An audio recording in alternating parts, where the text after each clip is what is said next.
CA ललित पोफळे खराचा खजिनदार। मुंबई पुण्यात पोफळेंची मालमत्ता अमाप। ललित पोफळे हजारो कोटींचा मालक।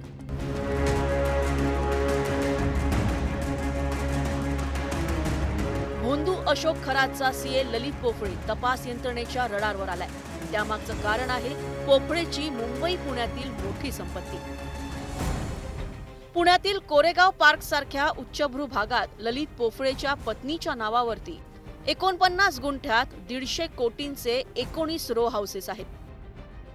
तर मुंबईच्या वरळीत वैनगंगा इमारतीत पोफळेच्या नावावर ड्युप्लेक्स फ्लॅट आहे। दादरच्या प्रभादेवीत चैतन्य टॉवर मध्ये आलिशान फ्लॅट असून तो पोफळेच्या निकटवर्तीय महिलेच्या नावावर असल्याचं बोललं जात आहे। एवढंच काय, पण ब्रिज कॅन्डी हॉस्पिटल जवळ पतंजली स्टोअर आणि वेलनेस स्टोअरही त्याच्या नावावर आहे।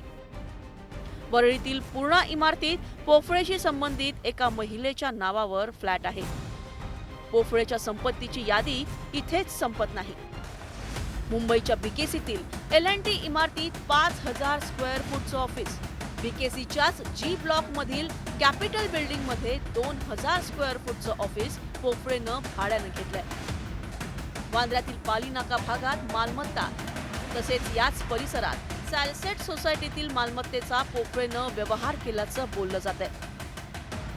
पुण्यात पोफळेचा भाऊ हर्षद पोफळेच्या नावावर स्वारगेट, घोरपडी पेठ आणि शिवाजी रोडवरही मालमत्ता असल्याची चर्चा आहे। भोंदू खराचे सगळे आर्थिक व्यवहार पोफळे पाहत होता।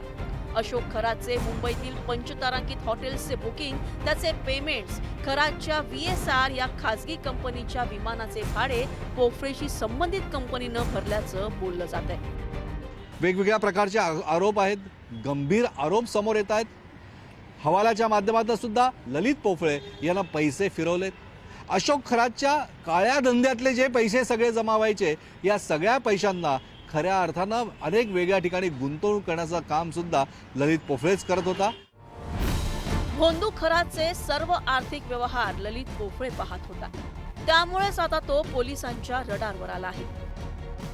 कायद्याच्या कचाट्यात कोणत्याही प्रकारे अडकू नये याकरता ललित पोफळे सध्या सर्वतोपरी प्रयत्न करतोय। आर्थिक विषयातल्या बारकावे किंवा नाड्या जरी ललित पोफळेला माहिती असल्या तरी कायदेशीर खऱ्या खाचखळग्या या तपास यंत्रणांनाच माहिती, आणि नेमका याचाच फटका हा ललित पोफळेला बसू शकतोय। कारण या प्रकरणामध्ये नुसतं अशोक खरा टू ललित पोफळे एवढंच कनेक्शन नाही, तर यातनं तयार झालेलं पुढचं आर्थिक कनेक्शन आणि अनेक वेगळ्या प्रकारचे हितसंबंध, याच्यातनं जी माहिती समोर येते ती खरोखर धक्कादायक आहे। मतिगुंग करणारे आकडे आणि मतिगुंग करणाऱ्या मालमत्ता या समोर येऊ शकतात अशी माहिती आपल्यापर्यंत पोहोचते। भोंदू खराचा सीए असल्यामुळे पोफळेचीही बड्या अधिकाऱ्यांसोबत उठबस होती।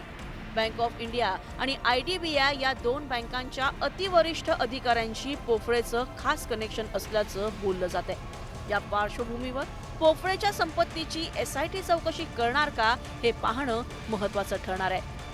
प्रशांत बागसह ब्युरो रिपोर्ट, न्यूज 18 मराठी।